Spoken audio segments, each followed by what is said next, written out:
یہ اس دور میں گزرے ہیں اور یہ وہ شخصیات ہیں جنہوں نے نبی اکرم صلی اللہ علیہ وسلم کی صحبت پائی،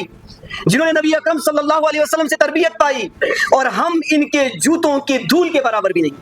اور کچھ ہم پھر ان کے مشاجرات بحث کریں؟ یہ وقت ہماری کہاں؟ امہات المومنین یہ اہل البیت کا حصہ ہے اور یہ ہمارا عقیدہ ہے۔ امہات المومنین کی محبت، حضرت علی المرتضیٰ شیر خدا سے محبت، ان کی اولاد سے محبت، یہ ہمارا شیوا ہے،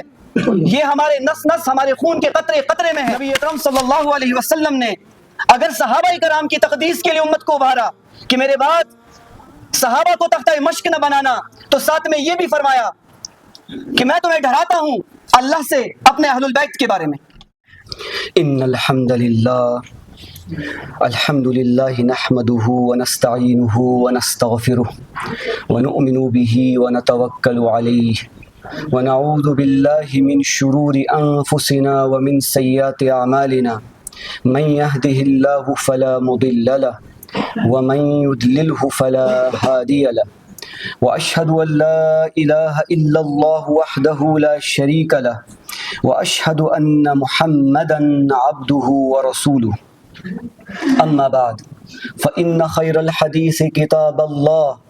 وان خير الهدي هدي محمد صلى الله عليه واله وسلم وشر الامور محدثاتها وكل محدثة بدعة وكل بدعة ضلالة وكل ضلالة في النار وقال الله تعالى في القرآن المجيد والفرقان الحميد بعد اعوذ باللہ من الشیطان الرجیم بسم اللہ الرحمن الرحیم انما يريد الله ليذهب عنكم الرجس اهل البيت ويطهركم تطهيرا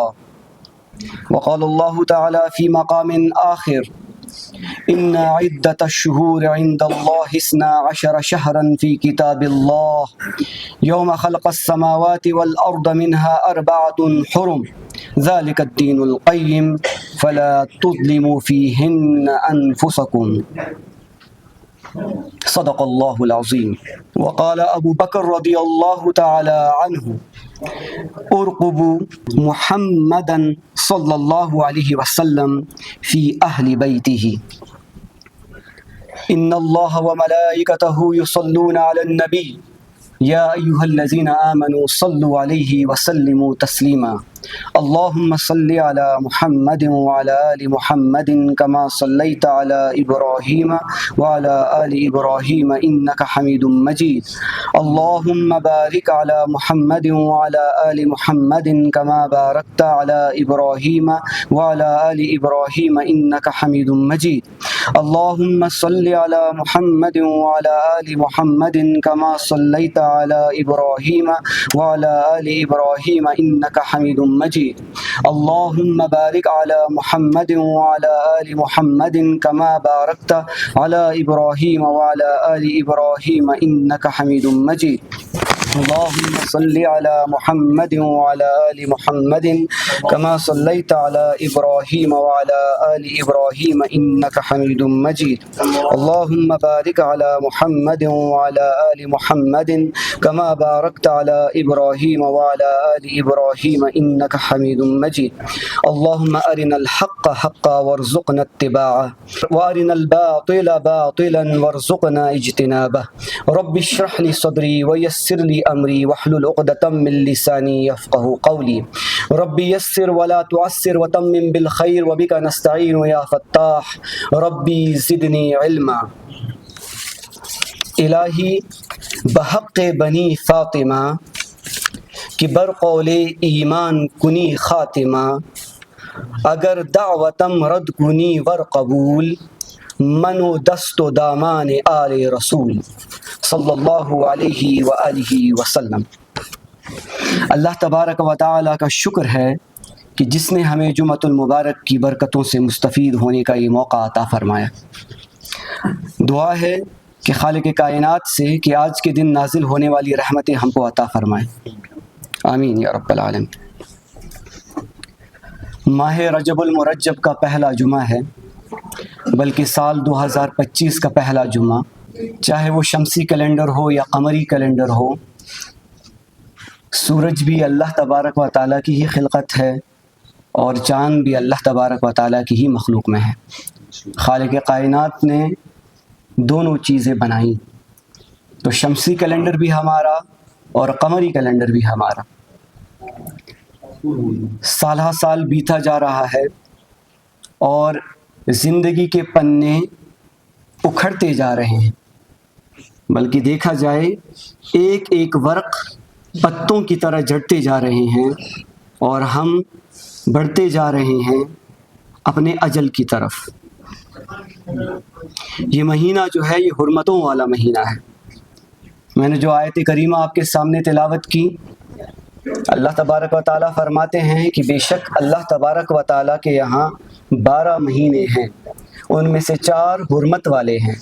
ان 4 میں سے 3 جو ہے وہ متواتر ہیں نبی اکرم صلی اللہ علیہ وسلم کے حدیث کے مطابق، جس میں ماہ ذی قعدہ آتا ہے، ماہ ذوالحجہ آتا ہے اور ماہ محرم الحرام آتا ہے۔ یہ 3 متواتر ہیں، اور ایک ایسا مہینہ ہے جو کہ اس ثانی اور ماہ شعبان کے بیچ میں ہے، جسے کہتے ہیں ماہ رجب۔ بڑی برکتوں والا اور عظمتوں والا مہینہ شروع ہوا اور یہ اس کا پہلا جمعہ ہے۔ ان مہینوں کی حرمت جو ہے،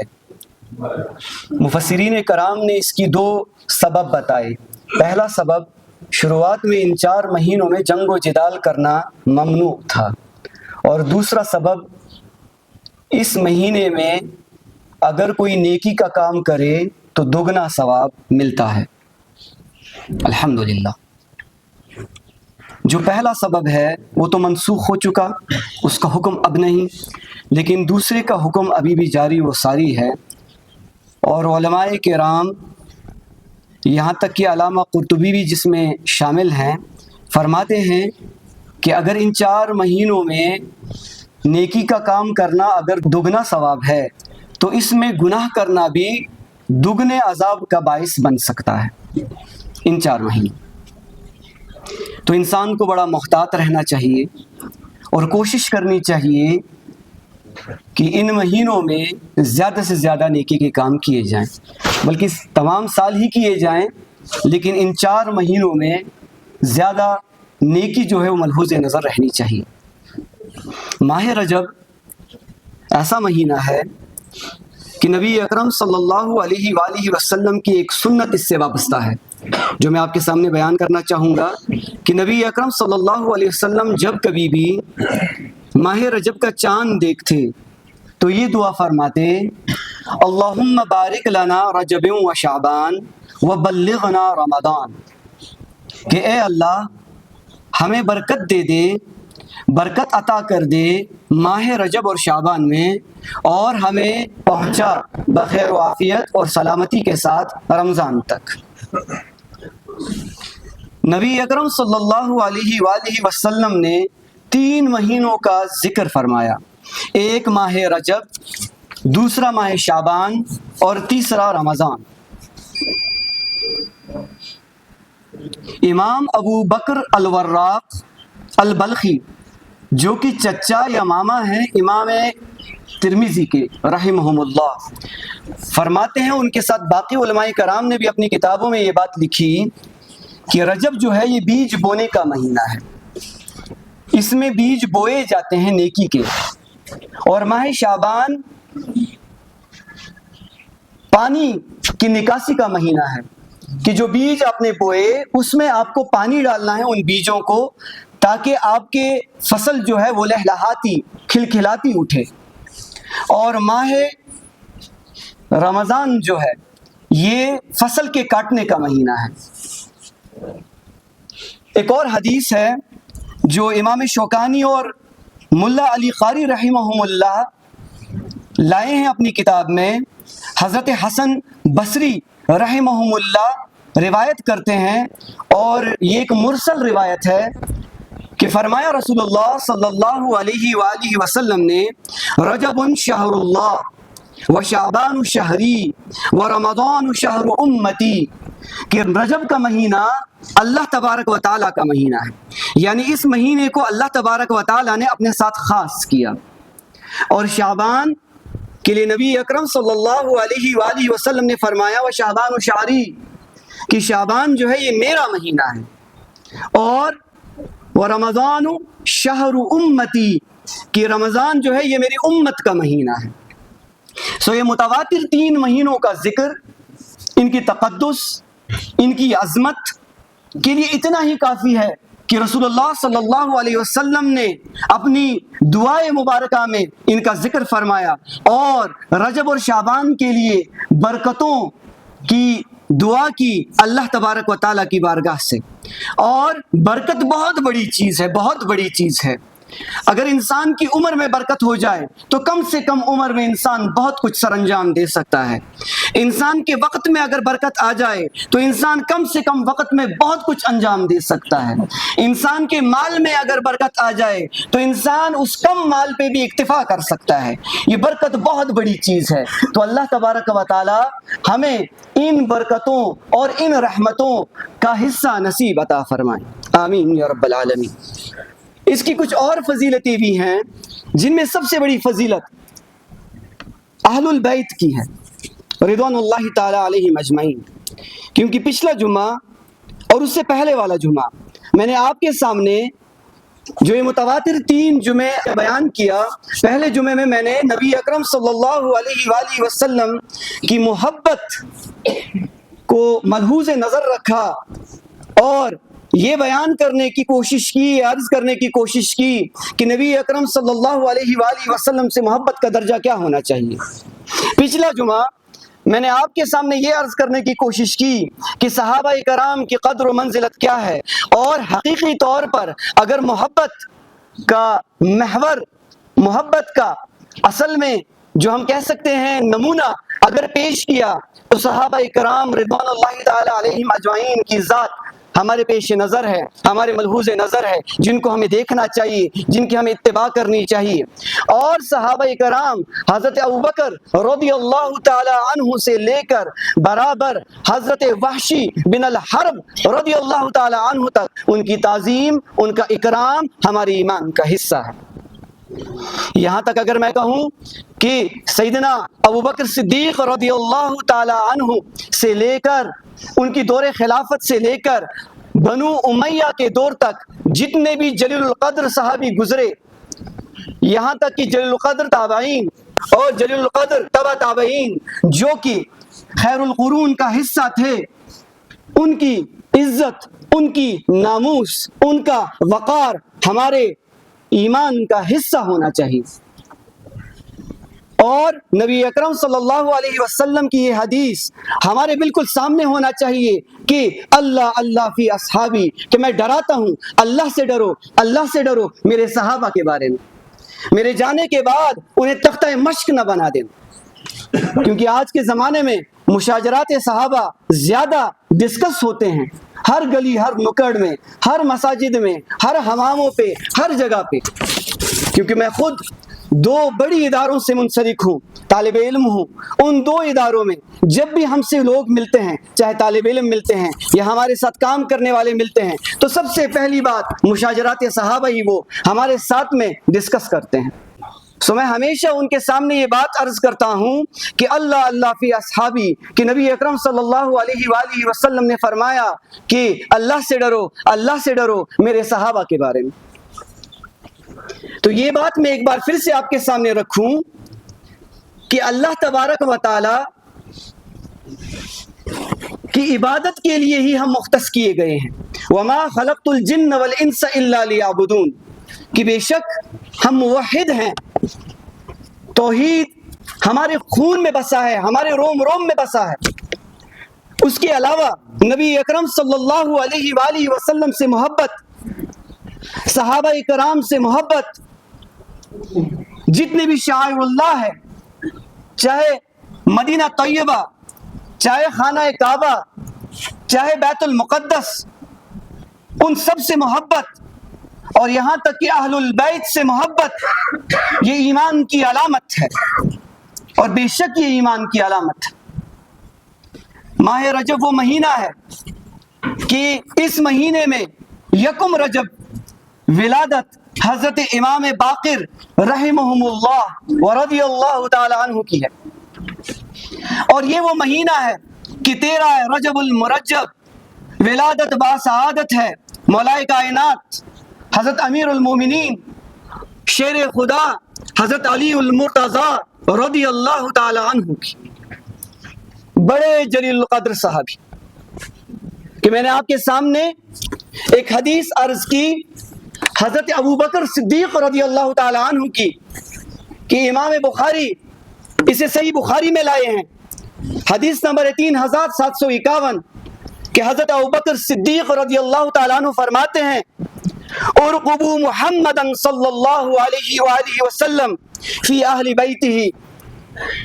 کہ نبی اکرم صلی اللہ علیہ وسلم کی محبت کو تلاش کرو اہل بیت کی تقدیس میں، اہل بیت کی محبت میں، اہل بیت کی خدمت میں، کہ فرمایا حضرت ابو سعید خدری رضی اللہ تعالی عنہ نے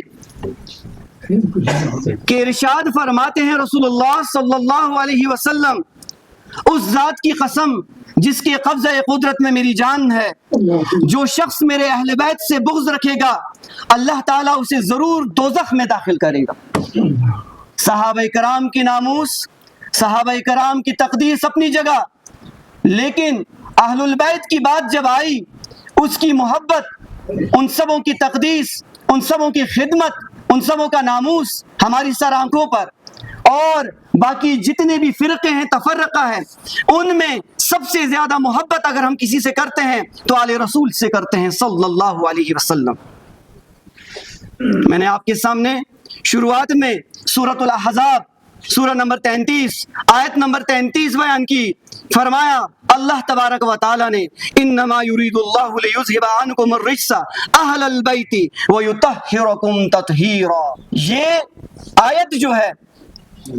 اس آیت کے ماخذ کو اگر ہم جانیں تو جتنی بھی ازواج مطہرات ہیں، امہات المومنین، یہ اہل البیت کا حصہ ہے اور یہ ہمارا عقیدہ ہے۔ امہات المومنین کی محبت، حضرت علی المرتضی شیر خدا سے محبت، ان کی اولاد سے محبت، یہ ہمارا شیوا ہے، یہ ہمارے نس نس، ہمارے خون کے قطرے قطرے میں ہے، کہ اگر دین کو بقا ملی تو اس بقا میں سب سے بڑا حصہ اہل البیت کے خون سے سینچا ہوا وہ حصہ ہے کہ جس کو ہم کبھی بلا نہیں سکتے۔ اور نبی اکرم صلی اللہ علیہ وسلم نے اگر صحابہ کرام کی تقدیس کے لیے امت کو ابھارا کہ میرے بعد صحابہ کو تختہ مشق نہ بنانا، تو ساتھ میں یہ بھی فرمایا کہ میں تمہیں ڈراتا ہوں اللہ سے اپنے اہل البیت کے بارے میں۔ یہی وجہ ہے کہ ابو سعید خدری رضی اللہ تعالیٰ عنہ کی حدیث میں آپ کے سامنے لایا کہ جنت اگر جانا ہے تو محبت اہل بیت سے جانا ہے،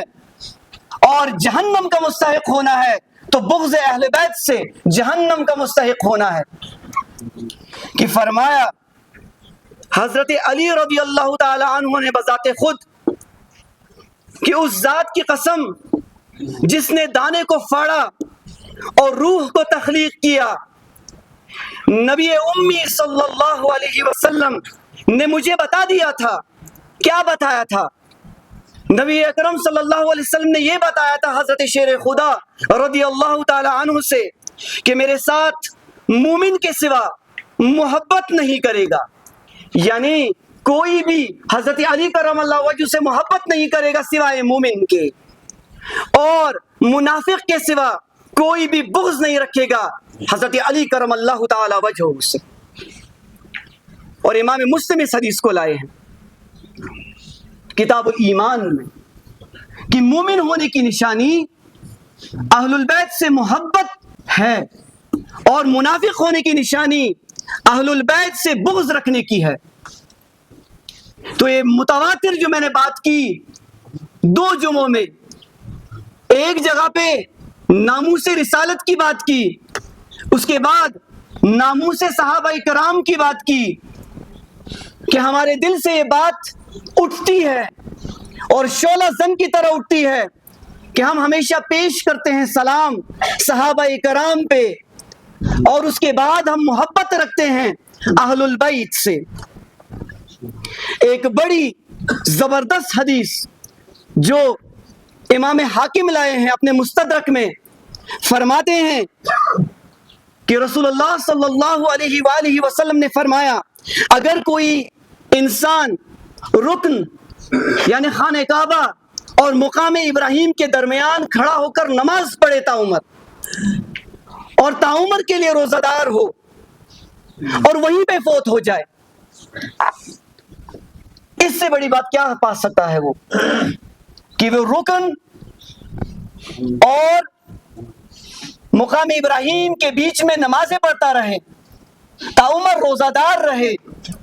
اور اس کے بعد اسی حالت میں وہ فوت ہو جائے، لیکن وہ محمد مصطفیٰ احمد مجتبیٰ صلی اللہ علیہ وسلم کے اہل بیت سے بغض رکھتا ہو تو وہ دوزخ میں جائے گا۔ یعنی اتنی بڑی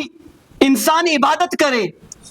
کہ وہ رکن اور مقام ابراہیم کے بیچ میں تعمر نمازیں پڑھتا رہے، وہ روزہ دار رہے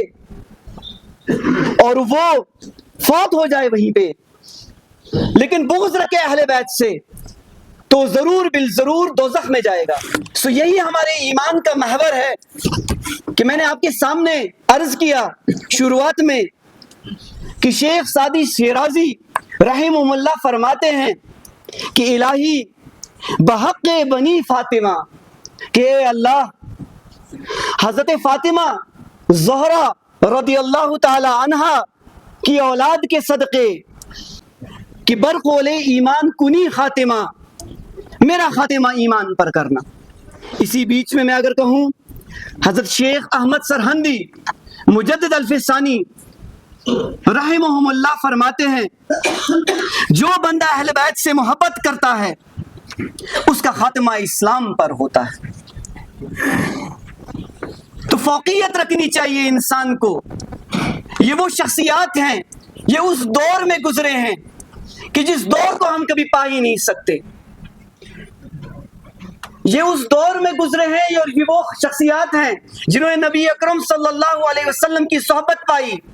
جنہوں نے نبی اکرم صلی اللہ علیہ وسلم سے تربیت پائی، اور ہم ان کے جوتوں کے دھول کے برابر بھی نہیں، اور کچا ہم پھر ان کے مشاجرات بحث کریں؟ یہ وقت ہماری کہاں؟ اگر ایمان پہ خاتمہ چاہتے ہو تو محبت اہل بیت میں سرشار ہونا لازمی ہے۔ تو شیخ سعدی شیرازی رحمہ اللہ فرماتے ہیں الہی بحق بنی فاطمہ، کہ اے خدا حضرت فاطمہ رضی اللہ تعالی عنہ کے اولاد کے صدقے کہ برقول ایمان کنی خاتمہ، میرا خاتمہ ایمان پر کرنا۔ اگر دعوتم رد کنی ور قبول، چاہے تو میری دعا قبول کر لے چاہے تو رد کر لے، چاہے میری دعا تو قبول کر اے خدا چاہے تو رد کر، لیکن اب سفارش پیش کر رہا ہے شیخ سعدی شیرازی رحمہ اللہ کہ آگے فرماتے ہیں من و دست و دامان آل رسول، کہ میں نے آل رسول صلی اللہ علیہ وسلم کا دامن پکڑا ہوا ہے، اب میں دیکھتا ہوں کہ تو میری وقت دیکھتا ہے، میں تو ناچیز ہوں یا دامن آل رسول کو دیکھتا ہے صلی اللہ علیہ وآلہ وسلم۔ ہر ایک نماز میں ہم یہی درود پڑھتے ہیں کہ اللہم صلی علی محمد وعلی آل محمد، کہ صلاۃ و سلام اور درودوں کی بارشیں ہوتی ہیں کن پر؟ نبی اکرم صلی اللہ علیہ وسلم پر اور ان کی آل پر۔ سو یہی وجہ ہے کہ میں نے اپنا موضوع اسی درمیان میں رکھا کہ ان کی تقدیس، ان کی عزت، ان کی محبت ہمارے لیے ضروری ہے اور باعث سعادت ہے اور جنت جانے کا ایک نتیجہ ہے اور دوزخ سے بچنے کی ایک راہ، یہ اتنی ضروری چیز ہے۔ لیکن ہم نے کیا کیا؟ ہم نے نبی اکرم صلی اللہ علیہ وآلہ وسلم کی جتنی بھی سنتیں تھیں ان کو سائڈ میں کر دیا۔ صحابہ کرام رضوان اللہ تعالی علیہم اجمعین کی جتنے بھی کام تھے، جتنے بھی انہوں نے ہمیں تعلیمات دی، ہم اس سے دور ہو گئے اور ہم قصے کہانیوں میں پڑ گئے اور تھوڑی بہت علم ہم نے حاصل کر دی انٹرنیٹ سے یا کہیں اور سے، ہم نے مشاجرات صحابہ بیان کرنا شروع کر دیا، ہم نے مرتبے پہلے سے طے کرنا شروع کر دیا اور تفرقہ بازی شروع کر دی اہل البیت اور صحابہ کرام کے مابین، جبکہ ہمیں چاہیے کیا کہ دامن رسول صلی اللہ علیہ وسلم کو تھامے اور نجات کا ذریعہ بنے۔ صحابہ کرام رضوان اللہ تعالی علیہ اجمعین کی جتنی بھی ہمیں تعلیمات ملی ان کو ہم مشعل راہ بنائیں اور آگے چلیں، یہ ہماری کامیابی کا ایک حصہ بنے، کامیابی کی ایک وجہ بنے۔ اہل البیت رضوان اللہ تعالی علیہ اجمعین سے محبت کریں اور وہ محبت ہماری نجات کا راستہ بنے، اور وہ نجات ایسے بنے کہ وہی نسبت آپ کو کام آئے گی۔ کہاں کام آئے گی؟ زندگی میں کام آئے گی۔ وہی نسبت آپ کو کام آئے گی۔ کہاں کام آئے گی؟ عالم برزخ میں کام آئے گی۔ وہی نسبت آپ کو کام آئے گی پل صراط پہ کام آئے گی۔ وہی نسبت آپ کو میزان عمل پہ کام آئے گی۔ وہی نسبت آپ کو حوض کوثر پہ کام آئے گی۔ کہ فرمایا حضرت انس ابن مالک خادم خاص رسول اللہ صلی اللہ علیہ وسلم کے، کہ انہوں نے فرمایا کہ یا رسول اللہ صلی اللہ علیہ وسلم کہ جب محشر بپا ہوگی میں آپ کو کہاں پاؤں گا یا رسول اللہ صلی اللہ علیہ وسلم؟ تو حضرت نبی اکرم صلی اللہ علیہ وسلم نے جواب دیا کہ اے انس تو مجھے پائے گا پل صراط پر۔ امام ترمذی اس حدیث کو لائیں۔ لیکن صحابہ کرام نے دامن رسول کو پکڑ لیا تھا، ان کو شفاعت چاہیے تھی۔ کہا یا رسول اللہ صلی اللہ علیہ وسلم اگر میں آپ کو پل صراط پہ نہ پاؤں تو کہاں پاؤں؟ تو رسول اللہ صلی اللہ علیہ وآلہ وسلم نے فرمایا کہ اے انس اگر تو مجھے پل صراط پہ نہ پائے گا تو میزان عمل پہ میں ہوں گا۔ پل صراط وہ جگہ ہے جو کہ بال سے بھی باریک ہے، تلوار سے بھی تیز ہے، اور صحیح بخاری اور صحیح مسلم متفق علیہ حدیثیں ہیں کچھ، یہ ایسے ہی پل ہے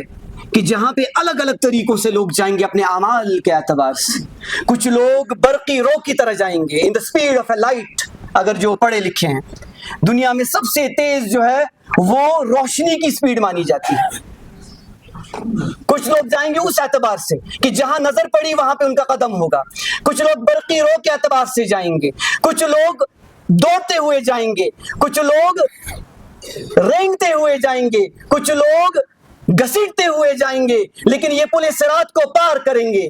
حضرت انس نے پوچھا اگر پل صراط پہ نہیں پایا یا رسول اللہ تو کہاں پاؤں گا؟ تو فرمایا اے انس تو مجھے پائے گا میزان عمل پہ۔ میزان عمل وہ مقام ہے جہاں پہ رسول اللہ صلی اللہ علیہ وسلم کھڑے ہوں گے اور تمام امتیوں کے نام اعمال تولے جائیں گے۔ ترازو ہے وہیں پہ کہ کیا چہرہ لے کے جا رہے ہیں آپ، کہ سنت والا چہرہ لے کے جا رہے ہیں یا خلاف سنت والا چہرہ لے کے جا رہے ہیں، اعمال والا زندگی لے کے جا رہے ہیں، امان والی بوری لے کے جا رہے ہیں، یا گناہوں کا ٹوکرا لے کے جا رہے ہیں میزان عمل پر، کہ رسول اللہ صلی اللہ علیہ وسلم ملاحظہ فرمائیں گے اس چیز کو۔ تو حضرت انس رضی اللہ تعالیٰ عنہ نے کہاں دامن رسول چھوڑا، خادم خاص ہے، فرمایا یا رسول اللہ صلی اللہ علیہ وسلم اگر آپ مجھے میزان عمل پہ بھی نہیں ملے تو کہاں پاؤں میں؟ تو رسول اللہ صلی اللہ علیہ وآلہ وسلم نے فرمایا کہ انس اگر میں میزان عمل پہ بھی نہ ملا تو مجھے پائے گا حوض کوثر پہ۔ انا اعطیناک الکوثر فصل لربک وانحر، کہ اے نبی بے شک ہم نے عطا کیا تمہیں کوثر، کوثر کثیر، آپ کا ذکر بلند ہے دنیا میں تا قیامت۔ اور کچھ مفسرین نے فرمایا حوض کوثر ایک حوض ہے، ایک تالاب ہے جہاں پہ آب کوثر دیا جائے گا، اور جن کو یہ آب کوثر ملا ان کی تشنگی ہمیشہ دائمی طور پہ ختم۔ اور یہ حوض کوثر کس کو عطا کیا گیا ہے؟ نبی اکرم صلی اللہ علیہ وآلہ وسلم کو۔ حضرت انس ابن مالک رضی اللہ تعالیٰ عنہ تب بھی قرار نہیں آیا یا رسول اللہ صلی اللہ علیہ وسلم اگر میں آپ کو حوض کوثر پہ بھی نہ پاؤں تو میں کہاں آپ کو تلاش کروں؟ تو رسول اللہ صلی اللہ علیہ وسلم نے فرمایا اے انس ان 3 جگہوں کے علاوہ اور میں کہیں نہیں ملنے والا۔ نبی اکرم صلی اللہ علیہ وسلم نے قصد کر لیا ہے کہ شفاعت کرنی ہے امت کی، آخری مدت تک یہی فرماتے رہے کہ یا ربی امتی امتی۔ اور امت کی حال کیا ہے؟ حوض کوثر کے لیے ایک اور حدیث میرے ذہن میں آئی کہ نبی اکرم صلی اللہ علیہ وسلم نے فرمایا کہ جب میں حوض کوثر پہ کھڑا رہوں گا تو کئی لوگ آئیں گے، تو میں کہوں گا اصحابی اصحابی، یہ میرے صحابہ ہیں، لاؤ ان کو لاؤ ان کو، لیکن اچانک سے ایک بڑی دیوار حائل ہو جائے گی بیچ میں، اور یہ فرمایا جائے گا رسول اللہ صلی اللہ علیہ وسلم کو کہ یا رسول اللہ صلی اللہ علیہ وسلم، یہ وہ لوگ ہیں جنہوں نے تمہاری سنتوں کو چھوڑ دیا، یہ وہ لوگ ہیں جنہوں نے بدعتیں شروع کر دی دین میں، نئی نئی باتیں شروع کر دی دین میں۔ تو نبی اکرم صلی اللہ علیہ وسلم فرمائیں گے سحقن سحقن لمن غیر بادی، سحقن سحقن ما بدل بادی، ہٹاؤ ہٹاؤ اسے میری نظروں کے سامنے سے، دور کر دو میری نظروں کے سامنے سے۔ جب سنت کی وقت ہی نہیں رہی آپ کی زندگی میں تو رسول اللہ صلی اللہ علیہ وسلم کس طریقے سے آپ کی شفاعت کریں گے؟ تو ہماری زندگی کا مقصد ہی یہی ہونا چاہیے کہ اللہ تبارک و تعالیٰ کی عبادت وحدانیت میں لبریز ہو کے۔ دوسری چیز، نبی اکرم صلی اللہ علیہ وآلہ وسلم سے محبت، اور وہ محبت آپ کے چہرے پہ آپ کی زندگی میں آیا ہونی چاہیے، دکھنی چاہیے، کہ آپ کے چہرے سے دکھے کہ آپ سنت رسول صلی اللہ علیہ وسلم کو سجائے ہوئے ہیں اپنے چہرے پہ۔ تیسری چیز، صحابہ کرام سے محبت۔ چوتھی چیز، شاعر اللہ سے محبت، اور پانچویں چیز، اہل البیت سے محبت، اور یہی ایمان کی علامت ہے۔ اللہ تبارک و تعالیٰ سے یہ دعا ہے کہ اللہ تبارک و تعالیٰ ہمیں ان سب محبتوں میں سرشار کرے۔ الہی بحق بنی فاطمہ کہ برقول ایمان کنی خاتمہ، اگر دعوتم رد کنی ور قبول، من و دست و دامان آل رسول، وما علینا الا البلاغ المبین۔